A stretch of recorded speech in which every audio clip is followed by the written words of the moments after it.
सफेद 3 piece suit, महंगा चश्मा, ये है भोला बाबा, जिनके सत्संग में मच गया हाहाकार, मच गई भगदड़, चली गई 100 से ज्यादा लोगों की जानें।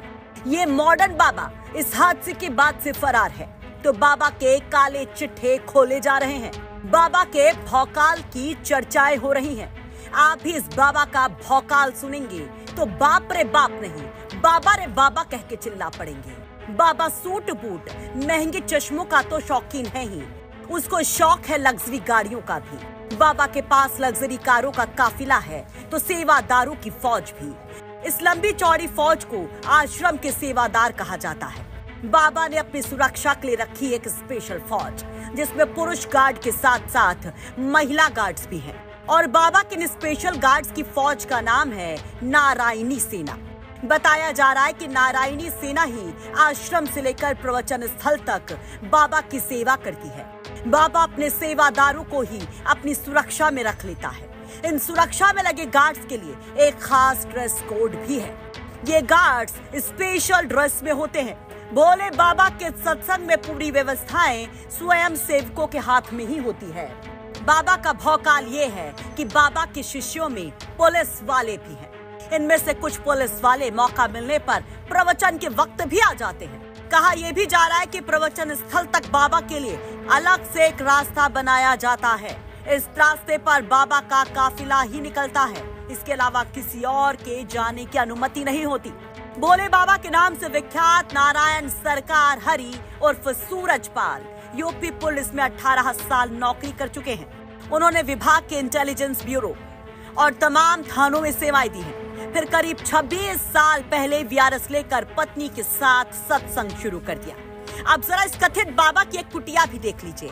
आगरा की बाबा की एक कुटिया भले ही कही जा रही हो, लेकिन इसकी शान देखिए, जहां दूर दूर से महिलाएं आकर सिर नवाती हैं। वहीं इटावा में भी बाबा का आश्रम है। जसवंत नगर तहसील क्षेत्र के अंतर्गत कटे खेड़ा गांव के पास नारायण सरकार हरि उर्फ भोले बाबा का सत्संग और प्रवास स्थल। लगभग 3 साल पहले बना इस सत्संग स्थल पर छोटे मोटे कार्यक्रम तो हुए हैं, लेकिन अभी तक यहाँ भोले बाबा नहीं पहुँचे हैं। लगभग 15 बीघा में बना सत्संग स्थल, कई कमरे, बड़ा हॉल, बाहर मंच, ये है भव्यता।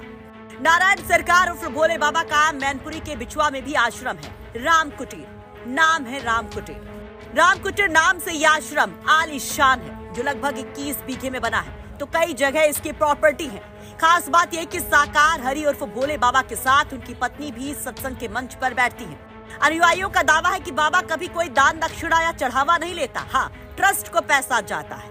बाबा भक्तों की सेवा सेवादार बनकर करते हैं। इस कथित बाबा का बड़ा पॉलिटिकल कनेक्शन भी बताया जा रहा है। तो क्या इसी पॉलिटिकल कनेक्शन की वजह से ये कथित बाबा बच रहा है? क्योंकि पूरे हादसे में दर्ज एफआईआर में बाबा का नाम तक नहीं, बाबा कहाँ है इसकी कोई जानकारी तक नहीं। आपको बता दें कि हाथरस में हुए इस हादसे में चौकी इंचार्ज पोरा ब्रजेश पांडे की तरफ से जो एफआईआर दर्ज करवाई गई है, उसमें सिकंदरा राव थाने में मुख्य सेवादार देव प्रकाश मधुकर और अन्य अज्ञात सेवादारों के खिलाफ केस दर्ज किया गया है। तो अब इस एफआईआर को लेकर भी सवाल है।